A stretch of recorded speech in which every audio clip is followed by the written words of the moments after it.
Hello everybody, this is Cara at Wise Roots.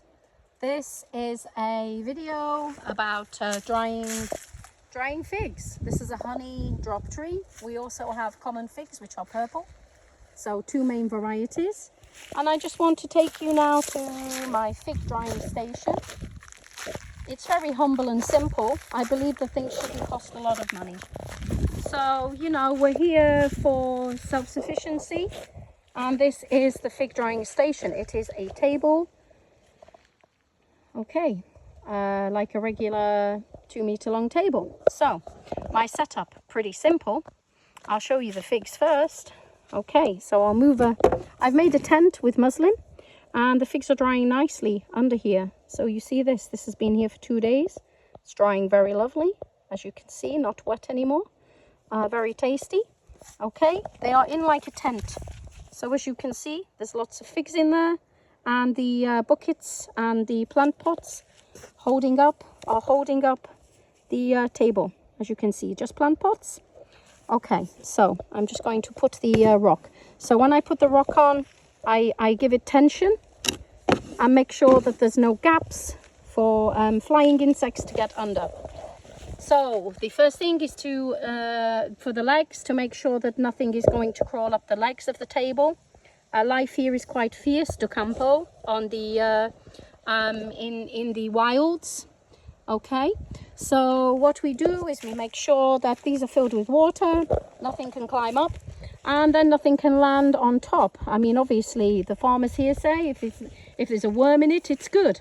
But like my English thing is, if there's a worm in it, it's bad. But I'm like torn now. Is it good? Yeah, I'm joking, it's good. Or is it? It's not good to eat. But anyway, so what I do is I pick the figs from the trees, not too overly ripe, not too underripe. And then I would open them with my hands, halve them at least minimum. The locals will keep the figs whole. You can do this, but you don't know if there's a worm in it or not. Okay, so probably out of one in, let's think, probably about less than 1 in every 10, much less than 1 in every 10. So maybe 5 in 100 has worms, but then it depends on season to season. So don't just take my advice, oh, there's not many worms. There might be more worms one year, there may have been less worms. This is my first year drying figs. Oh, we have some nice sunshine coming in. So that is what we need, but it's only 24. So it's not roasting, it's not red hot. So I have put a wood base on top of the plastic table. I don't really want to leave the plastic table because it could degrade. So my friend dries them, who I get this, she's very wise and she's very experienced.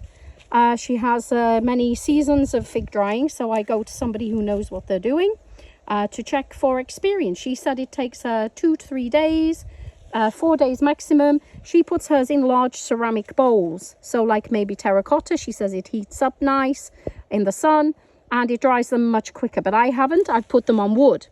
I've tensioned 1, 2, 3, 4 quite tall 15 centimeter minimum plant pots upside down, clean, because obviously all this has been cleaned. It's a clean workstation for drying figs. This is a clean piece of muslin. This was what I had already. So if you probably have thinner, it might work, so long as the insects are not going to land.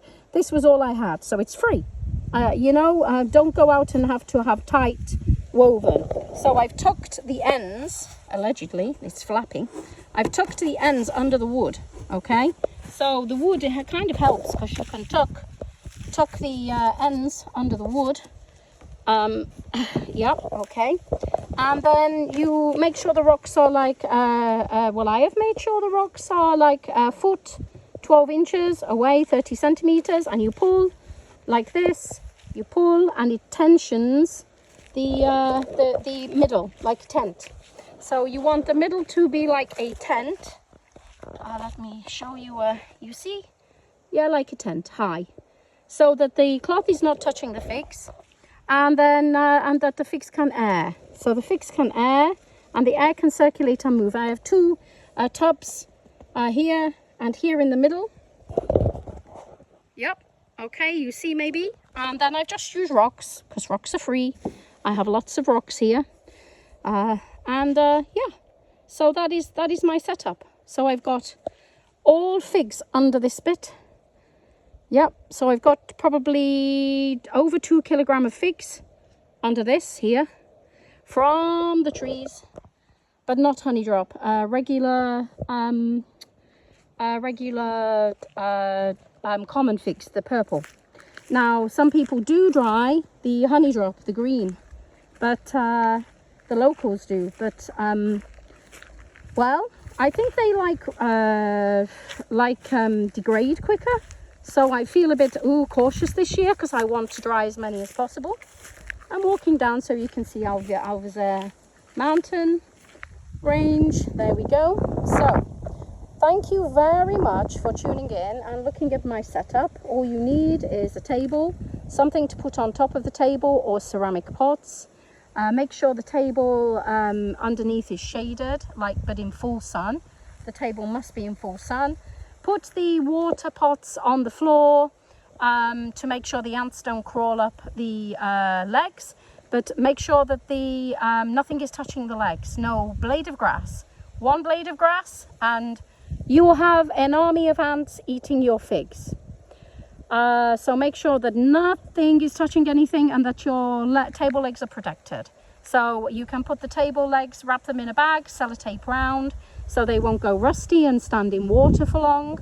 It's only for a couple of weeks maybe while you're drying your figs, but if it's for prolonged periods of time, protect your table. And if it's wood, you will definitely need to do that, waterproof the legs or wrap something around to make them waterproof.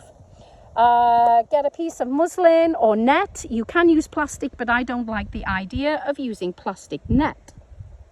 I don't want anything plastic touching my figs really while they're drying. Yep, I think that's everything. Weights, you need weights to pull the fabric and make a tent. If you have any ideas, if you have any other setups, you can comment or below. Please like and share this video for fig drying. Here it is the end of August. It's the 26th of August now, and I am near Fatima and Tamar. Central Portugal, but the mountain range there, the coast is that way. This is inland, and this is the a mountain range, the end of the Seco or near the Seco. This is Alvezer, Mount Alvezer. So we have a microclimate here. It is pretty warm. It's like 25 now, but end of August. And what are they doing with these skies? I mean, look at this. This is crazy. You know, we know what is happening here, don't we? It's on government websites. They are actually putting what they are doing openly in over 40 plus countries. They are doing this deliberately. So where is the sun? Where is the sun? Yeah, the sun is there. Look at that. That's the sun. Yeah, that's the sun. August, Portugal. That's the sun. So I have limited sun for drying the figs this year. I'm seeing how it goes, but they're drying quite well on day 2.5. I think another 2 more days, and you know, they very well hopefully may be dry. We are due for a few lower temperatures, and it's going to get lower, like down to 14 at night. Now that creates wet, damp and dew. So wet, damp and dew is not very good. You need to make sure that whatever fabric is not touching your figs. If it's very cold, cool at night, when it gets below 15, it can generate definitely even higher temperatures than that at night. Can generate maybe moisture and dew, early morning dew. So yeah, I have a tarpaulin just in case to cover if it did rain. So you need to have make sure that you're around and you're not going to go far while you're drying your figs. And if there's any chance of rain, you need to either be able to put something over